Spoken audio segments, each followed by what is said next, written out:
My name is William. I'm a salesman at a company that's deeply rooted in the local community. I'll be turning 28 this year, but I didn't grow up here. Right after high school, I left my hometown and headed straight to this city.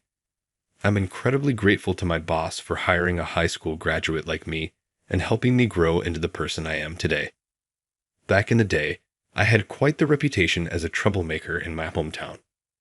I was a wild child, into motorcycles, and pretty good in a fight because I hated losing. My antics caused plenty of headaches for my parents and teachers. But now I'm reformed and a respectable member of society.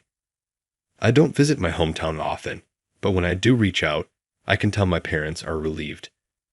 I've even started sending them a little money now and then.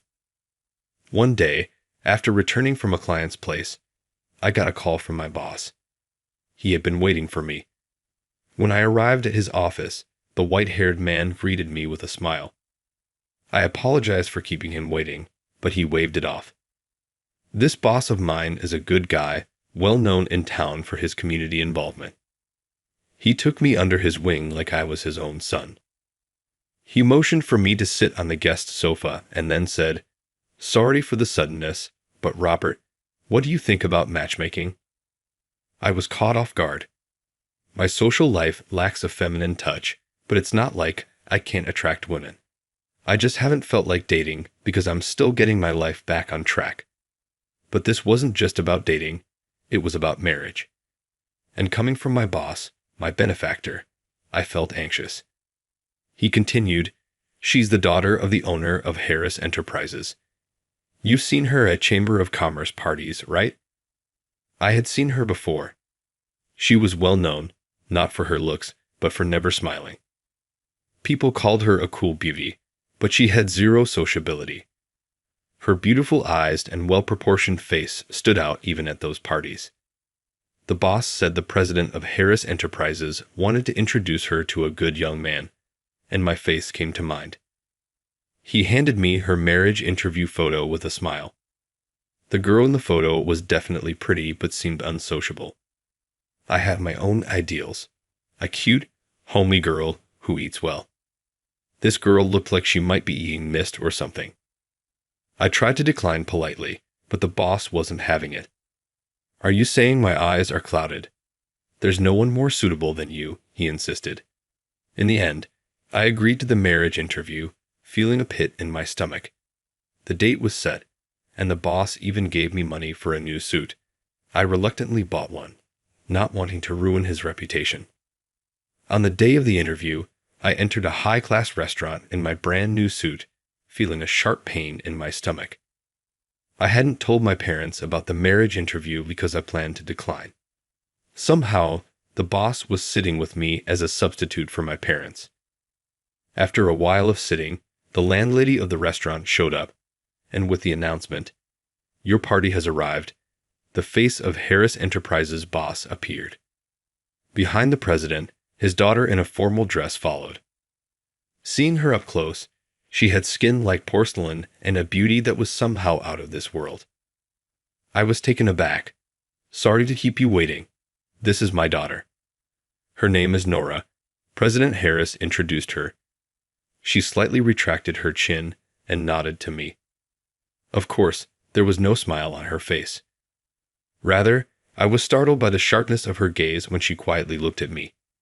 In the end, the marriage interview was just the bosses talking while we focused on eating. It was a very uncomfortable space. The meal was finally over with the dessert, and the two bosses left the table together, saying, "Now it's up to the young people." It's a common sight at marriage interviews. As soon as the two of them left, the girl who had been silent until now opened her mouth. "Do you want to get married?" Her sudden aggressiveness made me momentarily angry. Ugh, who talks like that? Always take the fight if it's offered to you. That's how I've lived thus far. If someone was spoiling for a fight, I wouldn't back down either. Her icy gaze stabbed at me, clearly pissed off at my attitude. The marriage interview was your parents' idea, wasn't it? You could have put it more tactfully. You have been staying silent throughout the meeting. Are you trying to embarrass my boss? Think about it. Once I start talking, it's hard to stop. I expressed my distaste for her attitude. Acting high and mighty, who do you think you are living a life that gives you the right to lecture others? We both seemed to have confrontational personalities. After a huge argument that caused the landlady to intervene, the marriage interview ended. I figured she would be the one to reject me. Even so, she was a strong-willed president's daughter. I went back to my apartment and thought about her. I was mad, but there was a part of me that couldn't hate her, leaving me feeling unsettled. Days passed since the marriage interview, and I hadn't received any rejection. Instead, I was called into the boss's office during my lunch break to be told that there was a date invitation from her. I was genuinely shocked and taken aback. After such a huge fight, her not rejecting me was surprising. It could be some kind of prank. I left the boss's office feeling like I'd been had. In my hand was a note with a date and time of the next meeting. I needed a drink to deal with this. As soon as I got back to the office, I asked a colleague to join me for drinks that night. That evening, after getting the news about the date from the boss, I went out drinking with my colleagues at a bar. The story of the marriage interview had apparently become office gossip, and my colleagues seemed genuinely interested. I amusingly shared with them how I had a major fight with the president's daughter at the marriage interview. My colleagues jokingly warned me, "You're going to get fired," and I felt a chill thinking it might not be that far-fetched. To shake off that anxiety, I got seriously drunk, which was something I hadn't done in a long time. A junior female colleague was doing her best to support my drunken self as we staggered towards the subway station. I spotted Nora Harris in the crowd. Our eyes locked instantly. Then, expressionlessly, she flashed me the middle finger. In response to her blatant provocation, my drunken head heated up. I was pulled along by my junior female colleague as I wobbled. Even as I was being led, I couldn't take my eyes off Nora. Noticing my gaze, Nora nonchalantly lifted her skirt to flash her pure white panties at me. I was captivated by their whiteness. Just as I heard, "Watch out, you're going to hurt yourself," I crashed into a corner wall. I saw stars as I banged my head on the wall. Ouch. I crumpled over, clutching my throbbing head that I had hit hard. Out of the corner of my eye, I saw Nora grinning wickedly. What the hell? I couldn't help but grumble to myself. She could smile after all. However, strangely, I didn't feel angry. I found myself starting to enjoy Nora's audacious personality. The date that I was dreading somehow became something I was looking forward to. On the day of our date, I still had a bandage plastered on my forehead. Despite this, Nora's expression didn't change at all. As soon as we sat down side by side on a park bench, Nora repeated the words she had said during our initial meeting. "Do you actually want to get married?" Hearing the same phrase again, I felt there was a catch to this matchmaking.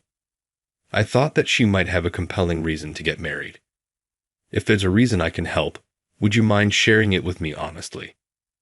She looked at me, eyes wide with surprise. From my serious expression, she understood I wasn't joking. After a deep breath, she began to speak. This marriage interview, it seems, was something she had requested from her father. Apparently, she wanted to prove herself to him. She had been in a long-term relationship with her first love, but had been betrayed by him and her best friend. Betrayed by her boyfriend and her best friend, the deeply wounded Nora wanted to get married to show them up. She wanted to show them that she didn't need them. That was the reason why she was rushing into this matchmaking. Her story left me a bit flabbergasted, but I also felt sympathy for her. Being betrayed by people she trusted and being left alone suddenly is hard.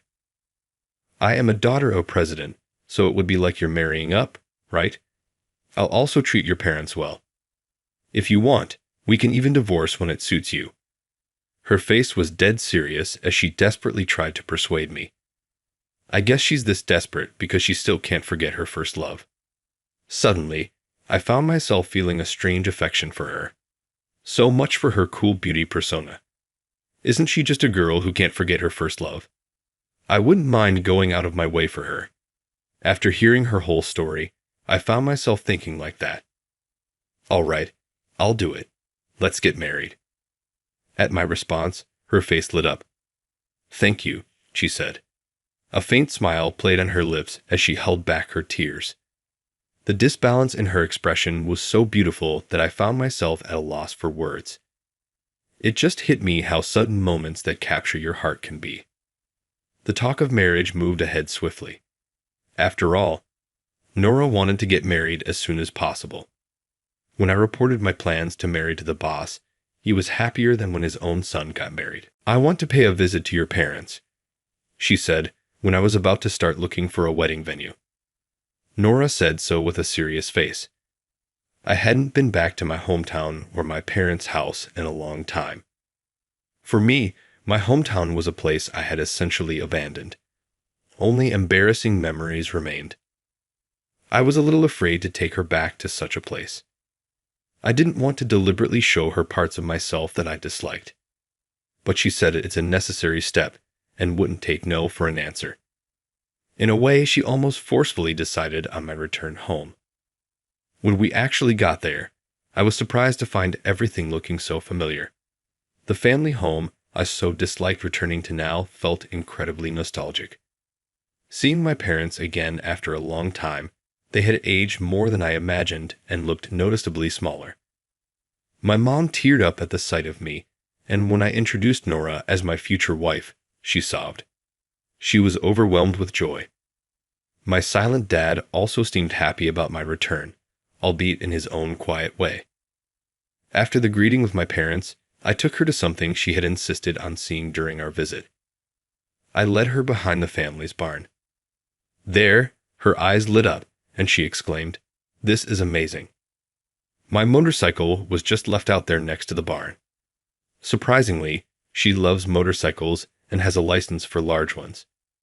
She'd heard about me riding a motorcycle in my student days and had asked to see it. It's not a big one, but it's a bike I cherish. She stared at it for a while and then said, "Thank you." After that, I decided to show Nora around the neighborhood. "So this is where you grew up," she said, looking down on the river from the embankment with deep emotion. Compared to the city where she grew up, this must have seemed like a peaceful countryside. Everything might be new to her. After deciding to get married and meeting a few times, Nora's expression gradually softened. She would even flash a small smile at me. If we build a home together, will she smile more? As I thought about creating a warm home, I felt a bit foolish.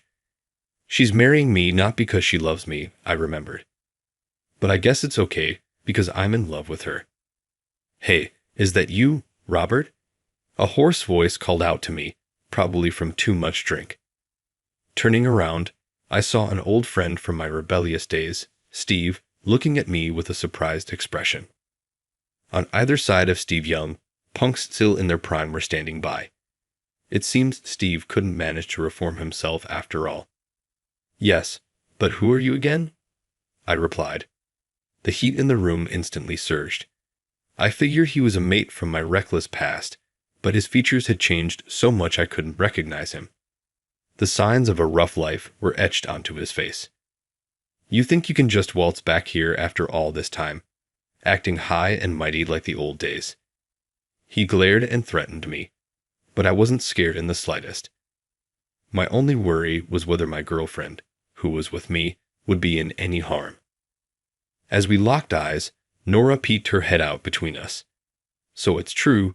You were a badass," she said, starting to laugh, clutching her stomach.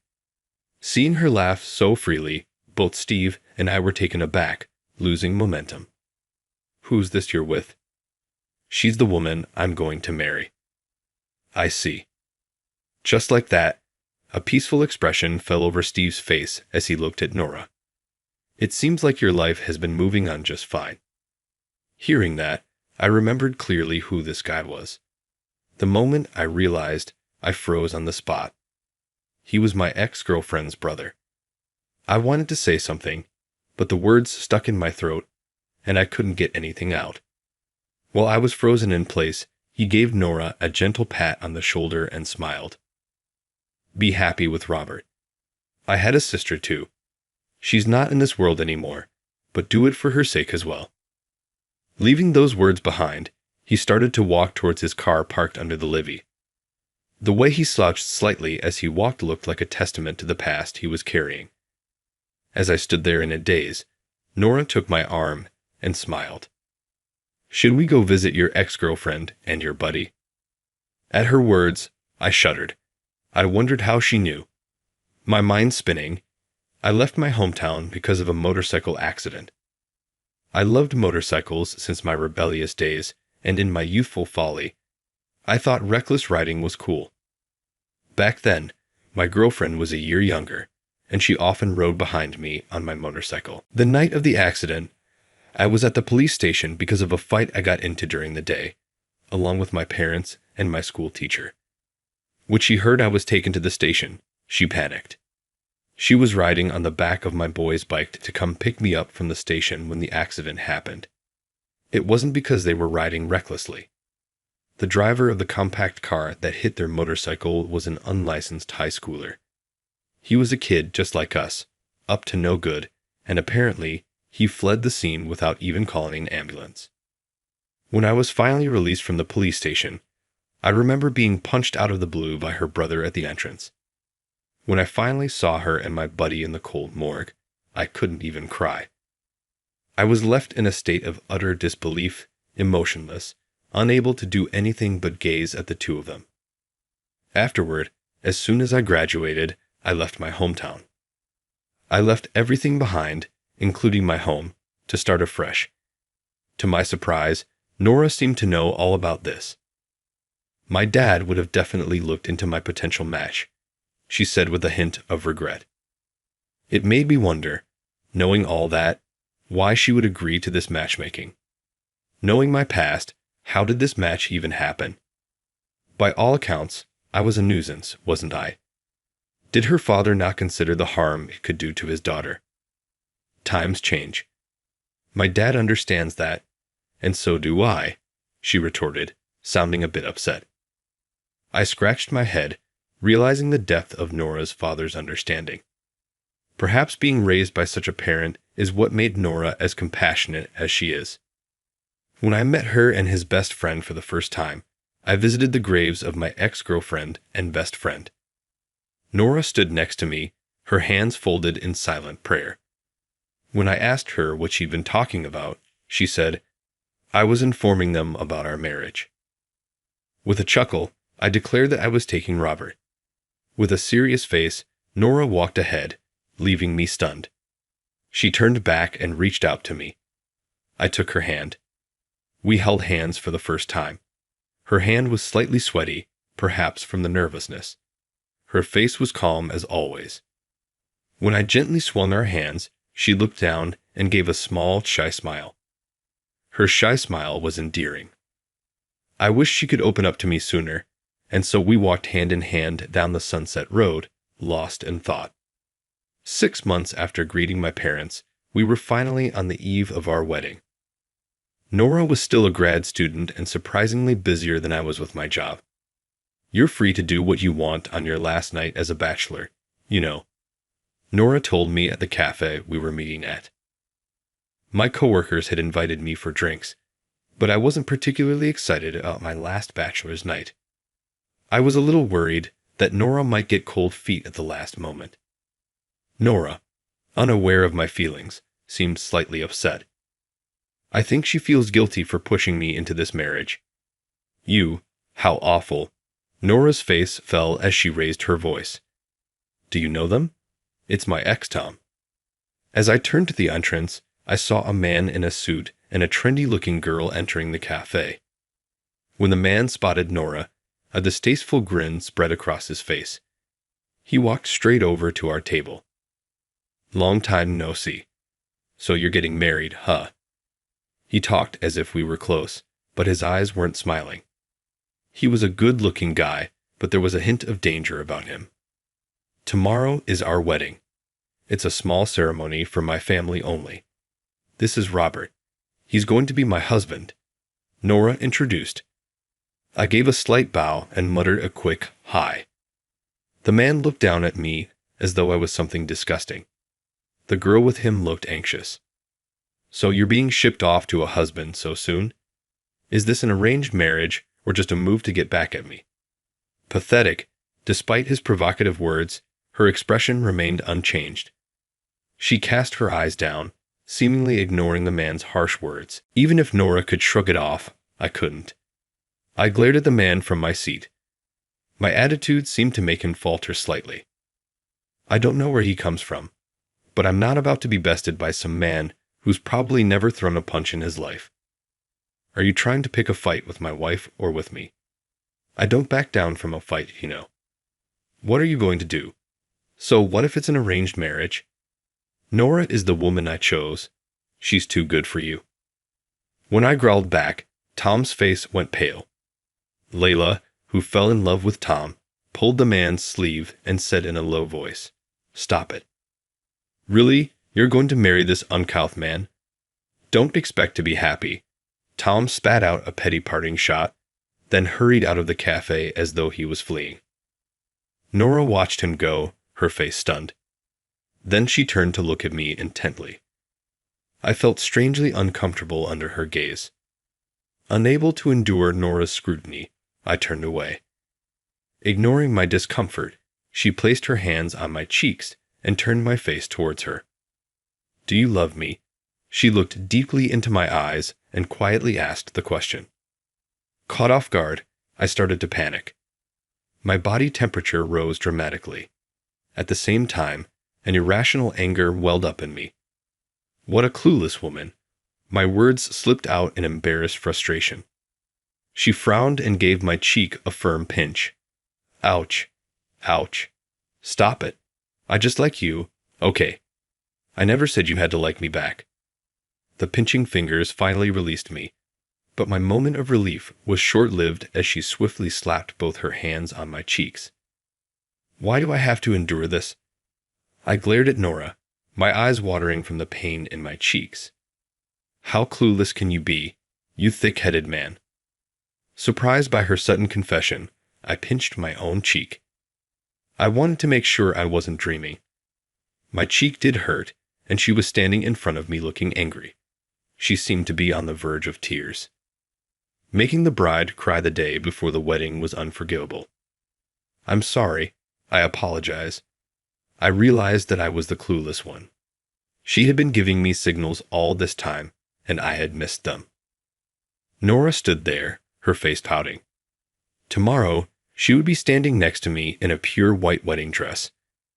I was glad I could confirm her feelings the day before our wedding. We might have our fair share of arguments, but we'd be a happy couple indeed. Nora and I were a perfect match.